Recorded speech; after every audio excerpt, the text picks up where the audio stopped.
Vía Pública.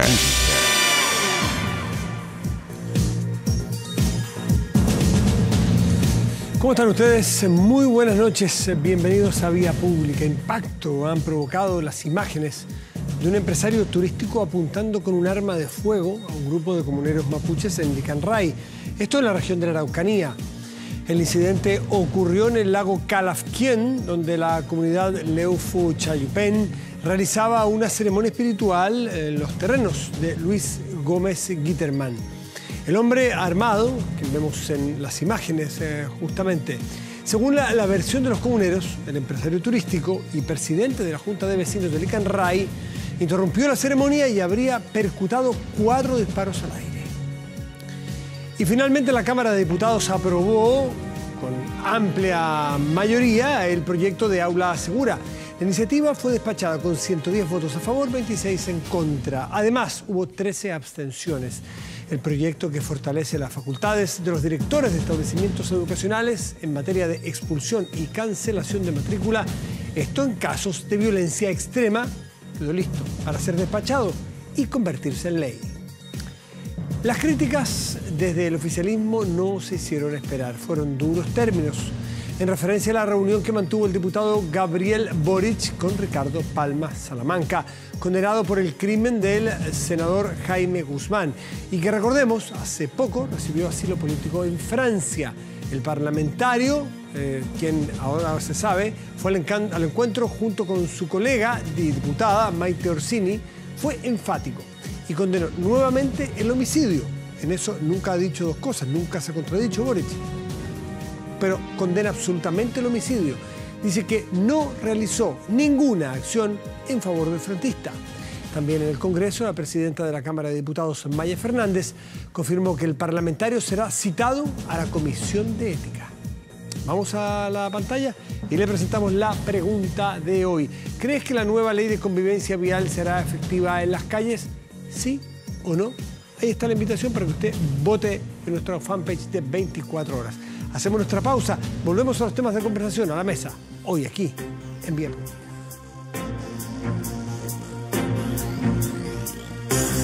De conversación. ¿Qué nos convoca hoy?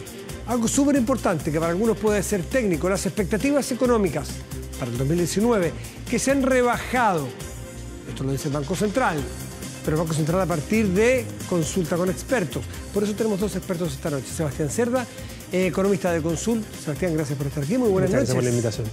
Y Eugenio Rivera, economista de Fundación Chile 21. Eugenio, también muchísimas gracias por estar esta noche aquí con nosotros. Muchas gracias por la invitación. ¿Ustedes coinciden en que la expectativa es que baja el crecimiento económico?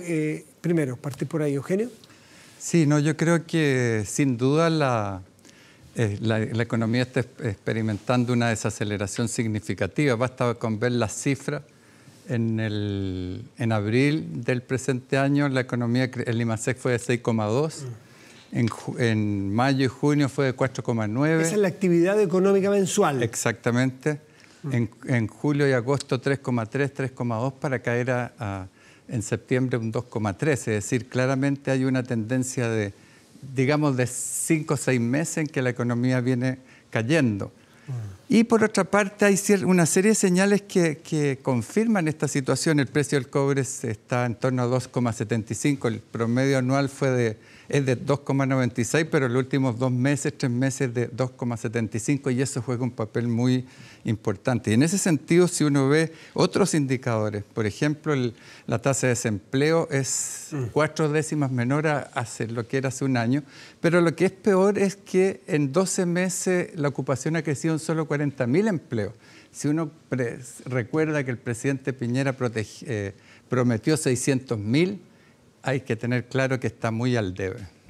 Sebastián, ¿tú qué piensas? ¿Efectivamente estás de acuerdo con este ya casi consenso de economistas de que viene desacelerándose la economía? Obviamente a nivel de las encuestas, como las que hablabas tú al principio, la encuesta del Banco Central refleja esa realidad. Hay algo que está muy asociado a lo que ha venido ocurriendo, como decía Eugenio, hace algunos datos. Efectivamente, a partir yo diría que junio de este año, efectivamente, la economía chilena en los últimos datos no ha venido creciendo con el dinamismo del primer semestre. Ahora bien, yo diría que eso todavía es algo incipiente para hablar de un 2019 que va a ser más malo que este de 2018. Yo creo que todavía hay indicadores particularmente vinculados a la inversión que muestran algún dinamismo. Y generalmente los ciclos de inversión en Chile tienen alguna duración más larga que la que hemos tenido actualmente. Por lo tanto, en principio yo no descontaría la posibilidad de que el 2019 vaya a ser necesariamente más lento que el 2018. El Banco Central en este informe, de esta encuesta, habla de 4% de crecimiento para 2018 y 3,5% para 2019. 4 y 3,5. ¿Ustedes comparten esas cifras? ¿Sus cálculos les dan por ahí también? Sí, yo creo que, digamos, una cifra central es la del estudio que hizo el Banco Central el año pasado sobre el PIB tendencial, en que hablaba que el PIB tendencial se ubicaba en torno a un 3%. ¿Qué es lo que se tendría que haber hecho para empezar a recuperar una capacidad de crecimiento superior a la que dejaba en evidencia el Banco Central? Era haber hecho algo. Y en este sentido lo que uno ve es que... ¿Hecho algo por parte de quién? ¿Del Banco Central, en primer lugar, con tasas, del por ejemplo, gobierno. ¿o el gobierno? No, fundamentalmente el gobierno. Yo diría en dos sentidos. Por una parte, iniciar las reformas estructurales que den cuenta, que resuelvan los problemas ya congénitos que tiene el crecimiento económico. Existe bastante consenso de que hace 10 años que la productividad está estancada. Por ejemplo, reforma laboral. Bueno, ahí tenemos dos escuelas en materia de reformas estructurales. Yo creo que las reformas estructurales que hay que hacer tienen que ver con, en primer lugar, aumentar significativamente la inversión en ciencia y tecnología. Tenemos solo un 0,38% del PIB cuando los promedios en la OECD son de 2,5%. A mí me parece que un elemento central es que el Estado asuma mayores responsabilidades. En los países que están creciendo dinámicamente de manera sostenida hace mucho tiempo, el Estado juega un papel muy relevante. Sebastián, ¿tú estás de acuerdo con que el Estado es el que tiene que empujar esto? No, absolutamente no, pero más allá de eso, probablemente tengamos una discrepancia importante en cuáles son las reformas estructurales con más o menos participación de mercado. ¿Cuáles son a tu juicio de esas reformas? Pero más allá de eso, Matías, me gustaría dar cuenta que más allá de eso, que efectivamente yo coincido que desde hace un buen tiempo la capacidad de crecimiento de la economía chilena cambió en materia de un crecimiento de largo plazo o potencial bastante más lento. Lo que estamos viendo hoy día es una recuperación no tan vinculada a los elementos de largo plazo, sino que es asociado a una recuperación cíclica por ciertas condiciones. Durante algún periodo relativamente prolongado de la economía chilena se creció a tasas bastante más bajas incluso que ese crecimiento potencial, y eso dejó algún espacio para algunas holguras de capacidad que han permitido recuperar un crecimiento relativamente rápido. Eso tiene que estar más vinculado a impulsos de corto plazo, elementos cíclicos, y que eventualmente, yo coincido en ese diagnóstico, en algún punto van a estar topados por un crecimiento potencial que hoy día parece más lento que en el pasado. Ahora bien, yo creo que esas holguras de capacidad todavía no han terminado. Yo creo que hay algún espacio para algún vuelo algo superior. Y tú, Sebastián, ¿a qué le asignas este freno? Que a ti el freno no te parece que vaya a ser tan evidente, pero en todo caso, para arriba la economía no parece ir. ¿A qué le asignas tú que la economía chilena no tenga la capacidad de crecer de manera acelerada? ¿Tiene que ver con algo que sucede aquí o el contexto en que vivimos? Obviamente el mundo perdió dinamismo, pero eso también tiene que ver con estas recuperaciones cíclicas. A mi juicio también yo coincido con esta idea que en algún punto va a topar el crecimiento con un crecimiento potencial más lento. A mi juicio más bien tiene que ver con la mayor participación del Estado en ámbitos del Estado, lo que probablemente ha limitado ese crecimiento más de largo plazo. Yo estoy seguro que Eugenio tiene una opinión contraria a esa, pero eso es una discusión más bien técnica y que a mi juicio tiene poco que ver con lo que está ocurriendo hoy día en Chile, que tiene que ver con que tiene que ver con una recuperación cíclica que empezó hacia fines del año pasado y que hoy día la gran interrogante es hasta qué punto tiene espacio esa recuperación cíclica para persistir. Yo creo que todavía tiene algún. Eugenio, la discusión en el gobierno de Bachelet II, el pasado, de la presidenta Bachelet, era cuando no crecía, también dos miradas.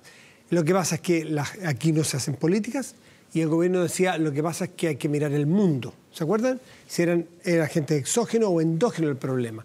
Y la oposición decía que tenía que ver con lo que pasaba aquí adentro y el gobierno decía que había que mirar el contexto.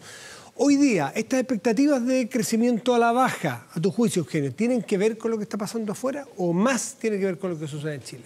Yo creo que Bueno, esa distinción es siempre difícil, pero lo claro es que apenas empieza a recuperar el precio del cobre en julio del año pasado, la economía empieza a crecer de una manera muy importante que culmina en la tasa 5,3 en el segundo trimestre. O sea, la dependencia es... Si uno hace una correlación entre la evolución del precio del cobre y el crecimiento económico, es una correlación muy directa. Entonces, ahí hay un problema. Ahora, el tema que nosotros enfrentamos y venimos constatando hace tiempo, que hay dificultades de largo plazo y que yo creo que, y quizás me preocupa lo que dice Sebastián, porque también refleja un poco la posición del gobierno. Mire, aquí no hay muchas cosas que hacer, sino que es el ciclo económico de alguna manera va... ¿Dice que no hay nada que hacer? No, o sea, de alguna forma me parece que hay una cierta inconsciencia respecto a eso. Cuando me dicen, mira, aquí no es un problema a largo plazo, sino que es un problema del ciclo económico, el problema central es la baja capacidad de crecimiento. ¿Y qué es lo que hay que hacer para superar eso? Son las reformas estructurales, que como decía, no tienen nada que ver, porque la oposición en el gobierno anterior dijo, mira, el problema es la reforma tributaria, la reforma laboral, etcétera. No ha pasado nada y empezamos a crecer en el segundo trimestre un 5,3%. No era eso. Hay una mucho mayor relación con la coyuntura internacional. Pero para superar eso necesitamos hacer reformas estructurales. Sebastián. Yo coincido que la necesidad de hacer reformas estructurales, y muchas de esas reformas estructurales corresponden a permitir mayor participación de los privados en el desarrollo de ciertas actividades en Chile. Y por supuesto, durante los últimos años mi sensación es que hubo un grado de intervención mayor del Estado en ciertas áreas de la economía donde tradicionalmente... Ejemplos para que entendamos los que no somos economistas. A ver, por ejemplo, la reforma tributaria significó al final una gran alza en el costo de capital de muchas empresas, y eso, por supuesto, tuvo un ajuste en términos de inversión.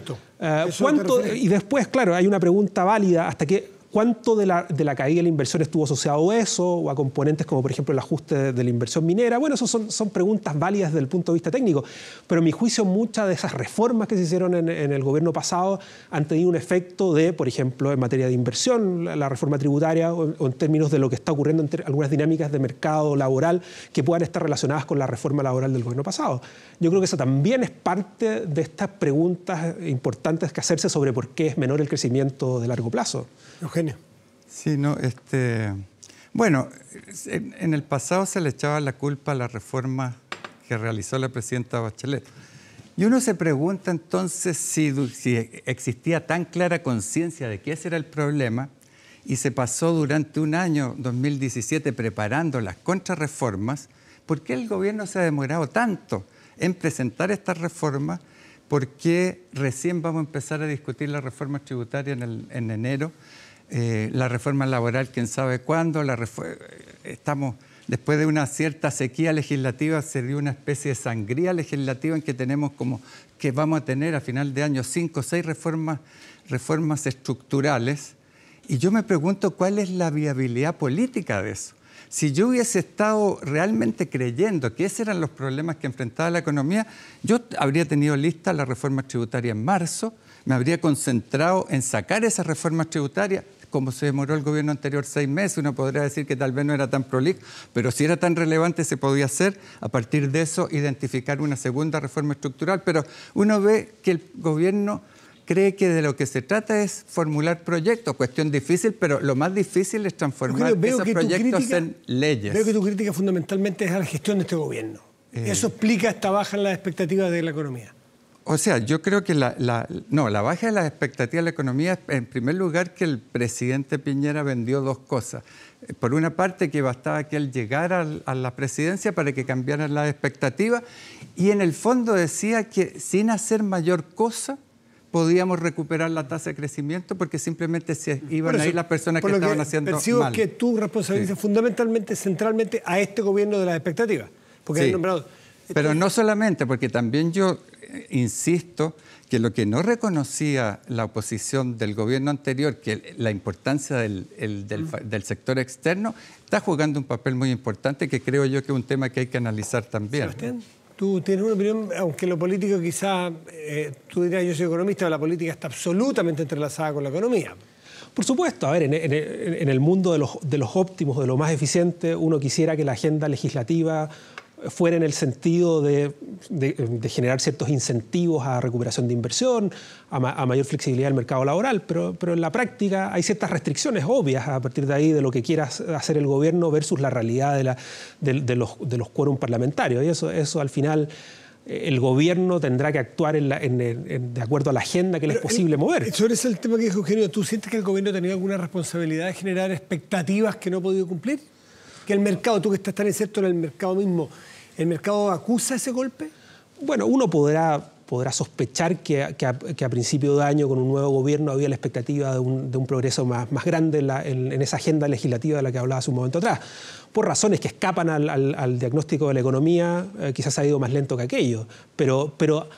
Pero independiente de aquello, hay una noción de que el tipo de reformas para implementar algún crecimiento más de largo plazo tienen que ser distintas a las que hubo en el gobierno pasado. Eso yo creo que es absolutamente cierto. Lo saco un poco de Chile porque hace nada leímos a Nouriel Roubini, un economista muy destacado norteamericano, fue quien predijo, y por eso se hizo quizás más famoso, predijo la crisis de 2008 y predice ahora una crisis grandota y más profunda que la del 2008 para el 2020 aproximadamente.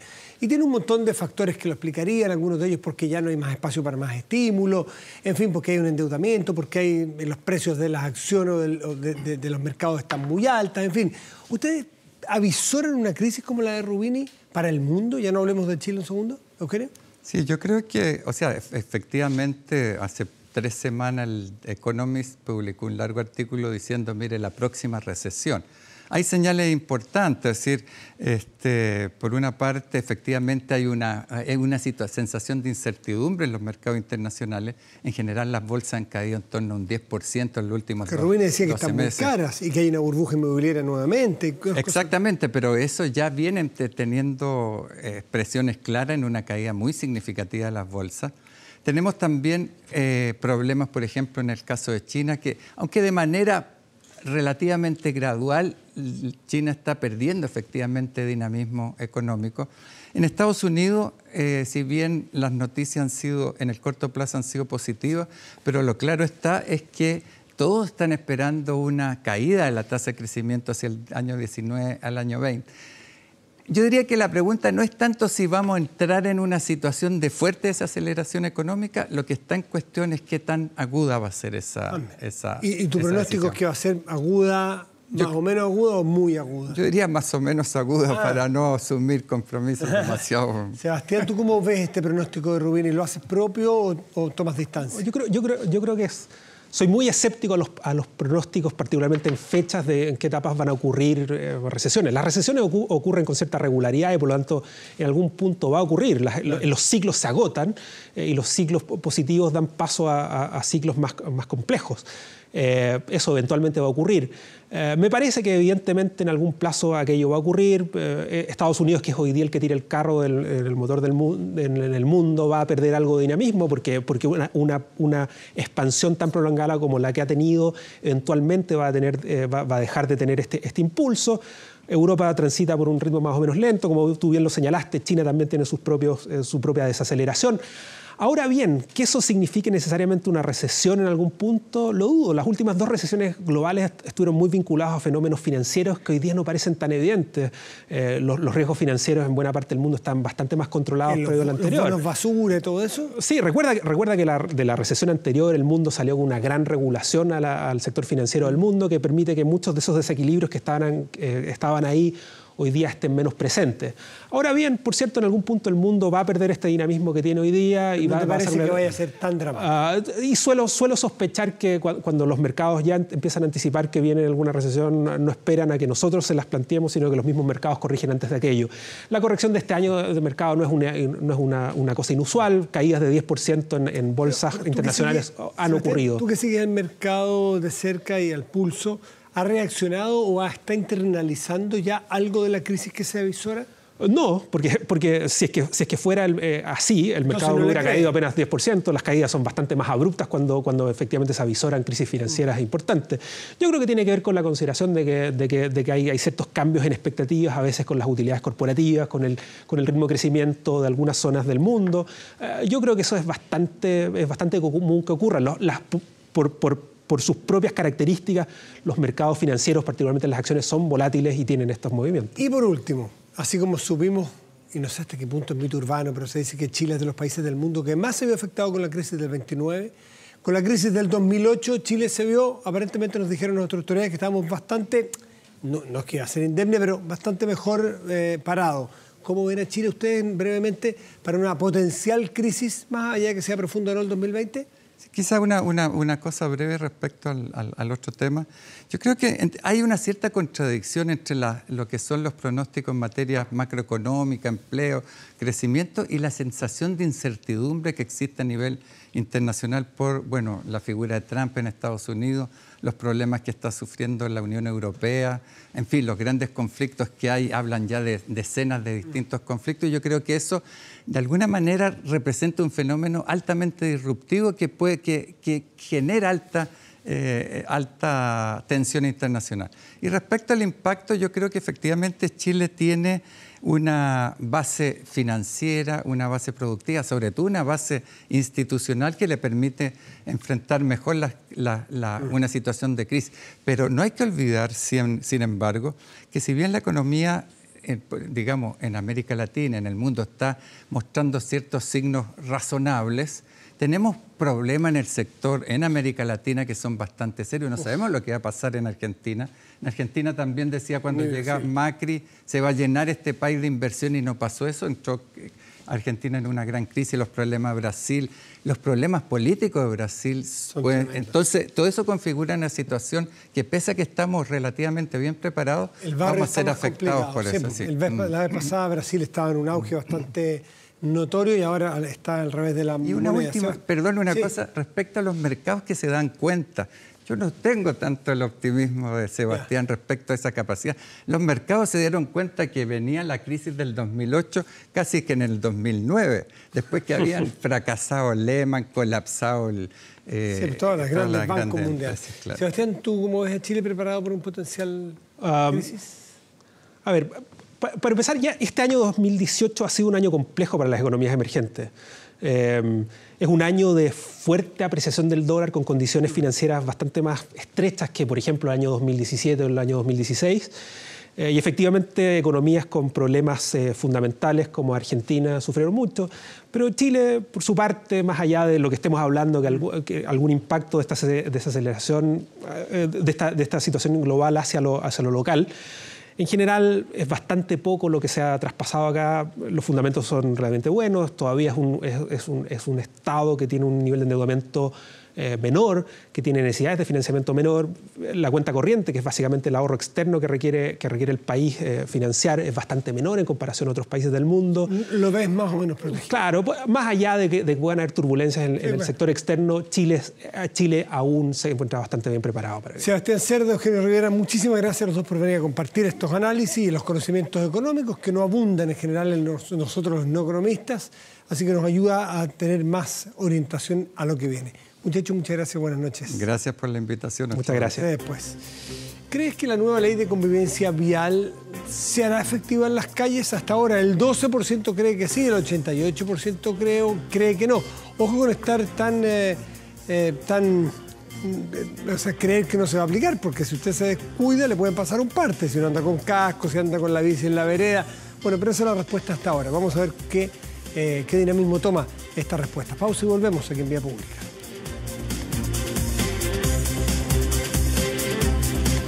Nos vamos a dar un gusto. Alguna vez uno se puede dar un gusto también, ¿no? La historia que es fascinante en un día como hoy. Tenemos un invitado de lujo. Lo presento.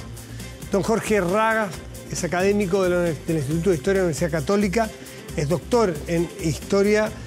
José, muchísimas gracias por estar aquí. Muy buenas noches. Te pensé como Jorge José, disculpa. No hay problema. Muchas gracias a ti por la invitación y buenas noches a todos y todas. José es profesor de Historia Contemporánea en la facultad o en el Instituto de Historia de la Universidad Católica. Por lo tanto, nada más atingente a lo que está sucediendo por estos días, que son la conmemoración o la celebración. Sí. Cuando uno termina una guerra se puede celebrar. Totalmente. Las muertes se conmemoran. Esta celebración del fin de los 100 años que ha dicho mucho para el mundo de hoy. Partamos con lo que está sucediendo hoy. ¿Y qué te recuerda de ese 1918. Bueno, de hecho es una muy buena pregunta porque, bueno, a partir de lo que pasó justamente ayer en las conmemoraciones en Francia, uno puede ver no solamente cómo se ha buscado cerrar este episodio de un siglo después del armisticio que puso fin a la primera, sino también ha sido, si uno lo mira más a profundidad, también es una especie de fotografía de lo que va a pasar en los siguientes años. Y no es necesariamente un escenario muy optimista. Mira, ¿por qué? A ver, ¿qué pasaba el 10? Quizás habría que decir que pasaba el 14, ¿no es cierto? No el 18, sí. Porque para entender la historia... y tampoco en los colegios nos enseñaban que Gabrielo Príncipe, un loco suelto, mató al archiduque Francisco Fernando. Eso es historia de escolar, pero hay una raíz mucho más profunda que lleva a que explote ese día, el 1914. Sí, de hecho nos hemos quedado mucho con la imagen de Príncipe asesinando, digamos, al archiduque, pero es finalmente lo que esto gatilla, una serie de procesos que ya venían de antes. Y que ¿Qué procesos eran? Bueno, muchas veces nacionalismos extremos en muchas cosas, expansión, por ejemplo, de imperios en ese caso, y además también una suerte de crecimiento que, digamos, había llevado muchas rivalidades por conquistar territorios en lo que quedaba del mundo en ese momento, sobre todo, y que tenía su epicentro en Europa y en los demás poderes. Es una mezcla o confluencia entre nacionalismo e imperialismo. Exactamente, y que además había sido un siglo relativamente tranquilo, o sea, justamente muchos de los contemporáneos en ese momento se sorprendían porque no había habido como un gran conflicto desde la guerra napoleónica, un siglo antes, salvo con algunos problemas en Crimea, en Francia, Alemania, digamos, unificaciones. Pero eso fueron a mitad del 19, mitad del 50 19, y 70. exacto, sí. Pero esto, digamos, la Gran Guerra es como que la gente le toma mucho tiempo incluso explicarla, qué fue lo que ocurrió, y queda mucho en estado de shock todavía. Y para volver al 18, que es lo que nos convoca hoy, también es el fin de... Porque la Primera Guerra es la bisagra entre la Primera y la Segunda Guerra, ¿no es así? Sí. Y es el fin del nacionalismo, y también pasamos a una era más de las ideologías, porque está... Entre medio ocurre la Revolución Rusa, el 17. Explícanos un poco qué pasa ese 18, bueno, cómo cambia el mundo. Lo que pasa con la Primera Guerra Mundial, o el nombre original que es más preciso, de la Gran Guerra, ¿no? Claro. Es porque, digamos, por el trauma que generó, es que cambia el mundo para siempre. Y definitivamente el legado que hay hasta ahora todavía lo seguimos procesando. O sea, el surgimiento, por ejemplo, de estos populismos, de estos nacionalismos extremos que derivan en fascismo, la idea de la Revolución Rusa también, que va a terminar el 89, en cierta manera, con... o incluso también el desencadenamiento de otra serie de movimientos sociales como el nacionalismo, por ejemplo, en China, ¿no? Que va a dar lugar después a lo que conocemos hoy día con ¿Y cambia el mundo por qué? ¿Qué pasa ese 18 que cambia el mundo? Bueno, básicamente tiene que ver, si uno lo ve a nivel general, a nivel de saldo de muertes, ¿no? Pero además también nunca se había habido una guerra de esa naturaleza. O sea, había habido conflictos nacionales, pero la escala industrial de la guerra, o sea, el número de muertos, la forma... ¿Es cierto que murió el 1% de la población mundial? Aproximadamente, sí. Una barbaridad. Y no solamente eso, sino la gente que queda con secuelas, estrés traumático, por ejemplo, mucha gente también que queda también con heridas, a tal punto que una de las obras más representativas que uno puede tratar para entender la Primera Guerra Mundial no es solamente el dadaísmo, no es solamente, digamos, todas estas obras, sino, por ejemplo, El Señor de los Anillos. Mira. Tolkien estuvo en una de las guerras y él retrata, en cierta manera, todo el horror, por ejemplo, de Mordor, con una de las guerras que fue la más brutal, que fue la de Somme.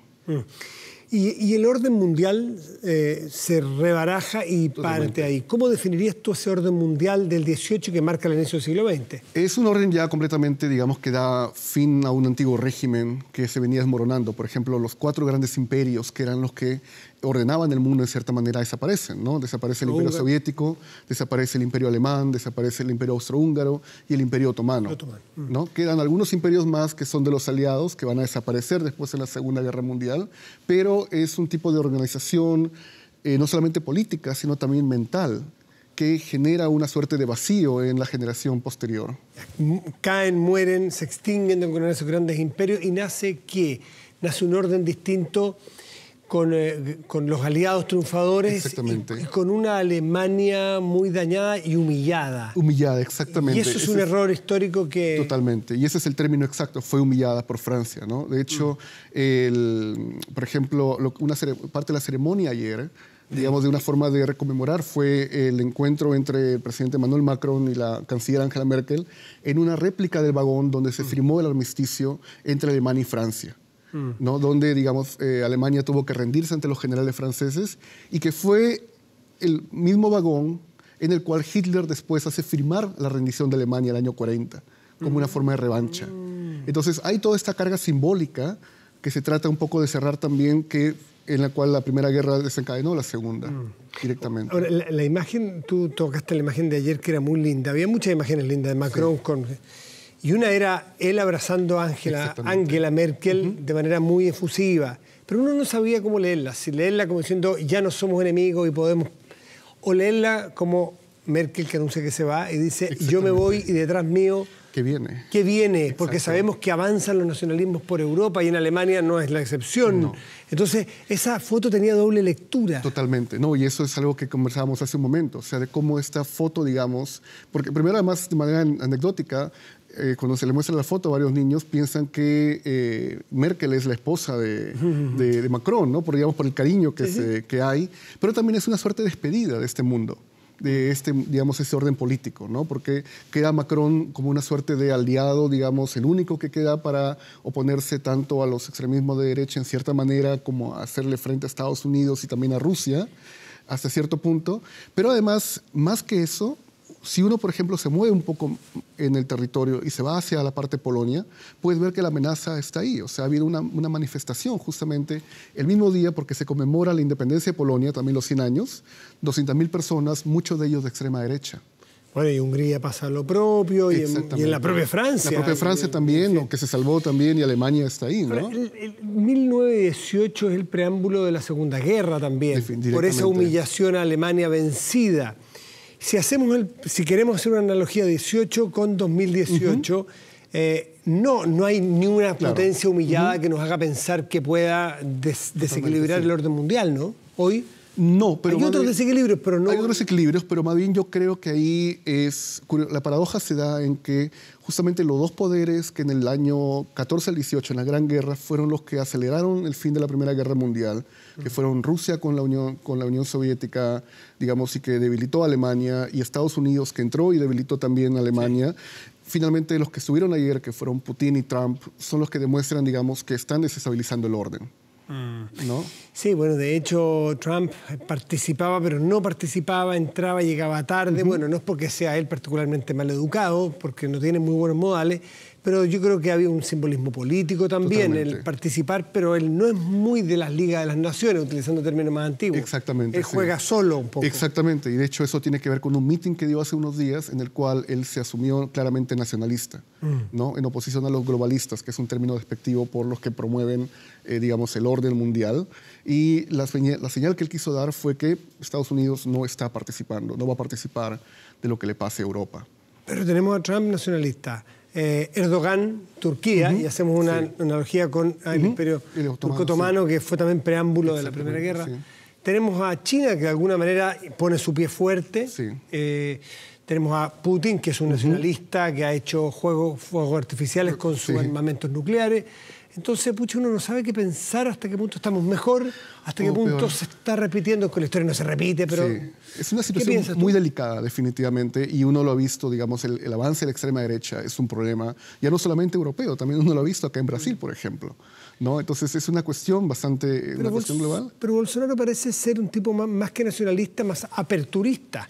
Más Chicago, si se quiere, en materia económica. No creo que vaya a cerrar la economía brasileña, la puede abrir. Bueno, ha estado en tensión con China también ahora Bolsonaro, ¿no? Ha estado, entonces, la verdad es muy complicado saber qué esperar de Bolsonaro y también digamos, de regímenes que vayan cayendo, porque la idea de los nacionalismos es aislarse principalmente, sí, pues. ¿no? Y basar, digamos, eso en una identidad mucho más concreta. Y el problema con Europa es que Europa, lo que básicamente está haciendo Macron es tratar de crear una suerte de liderazgo para poder defenderse, ya no solamente Rusia, con el cual está en tensión por los países de la Unión Europea que van a ingresar o no, también, por ejemplo, por el Tratado de Irán, ¿no? Y también por la otra amenaza que no estuvo presente ayer, que es China.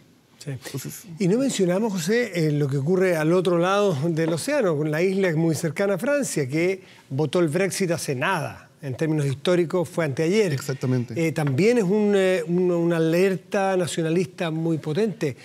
Italia tiene hoy día, es decir, esto es un germen que se está expandiendo por Holanda, por muchas partes. Totalmente, y creo que es el desafío más importante que ha tenido la Unión Europea en muchos años, ¿no?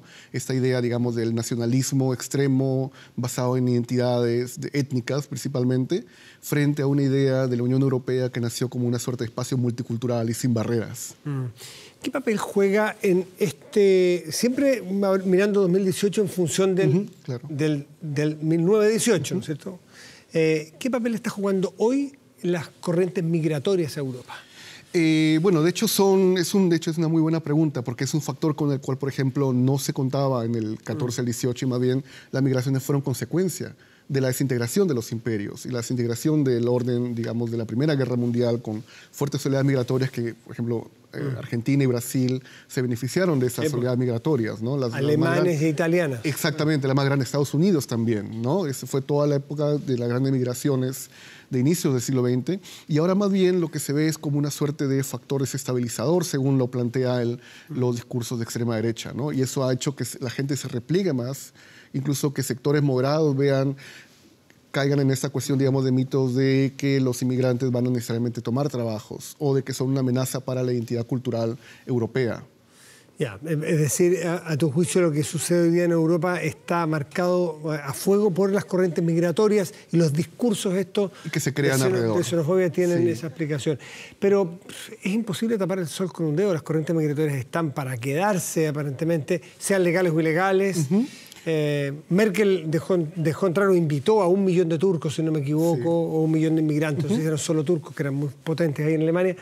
Es decir, los nacionalistas pueden pasar, pero las corrientes migratorias... No, totalmente. La gente va donde tiene que comer. Mira los hondureños a Estados Unidos. Están yendo ahí. Además, y es muy importante lo que tú dices, porque permite entender que la migración es un factor estructural del mundo. O sea, no es solamente algo que ha pasado hace 5 años o hace 6 años. Es un elemento, digamos, con el cual el mundo se reacomoda a nivel de recursos y capital. No en vano el hombre es nómade antes de quedarse. Y lo nómade era que andaba detrás de su alimento.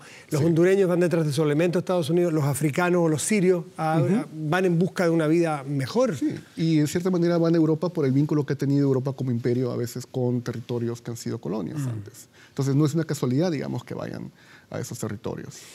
No desde el punto de vista armamentístico, pero desde el punto de vista histórico y los fenómenos, no todos, pero que puedan recordar, no repetirse. ¿A ti te parece que estamos en un mundo más seguro que en el 1918? Depende de qué se entienda por seguro. O sea, si uno lo ve a nivel micro, por ejemplo, la expansión de lo que es la vigilancia o la videovigilancia, vemos que afecta a nivel privado, ¿no? Eso también lo que tiene que ver con compañías. Me refiero no a la seguridad de que nos roben los datos. A nivel, digamos, general, no, justamente por ahí también iba, porque hay, digamos, una suerte de incremento de tensiones a nivel militar.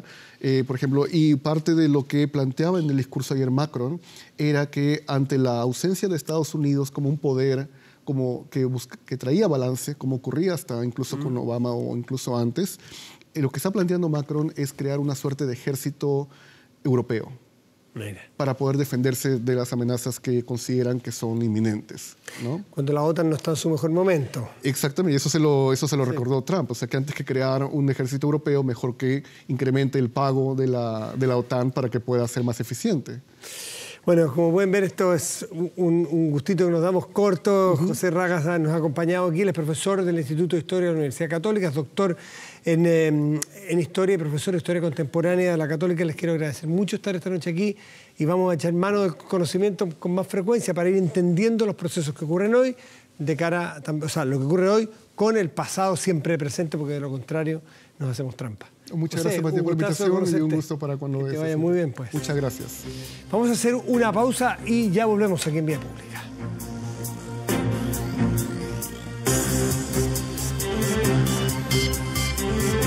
Bueno, veamos en qué quedó esta pregunta, a la cual le planteamos si crees que la nueva ley de convivencia vial será efectiva en las calles, sí o no.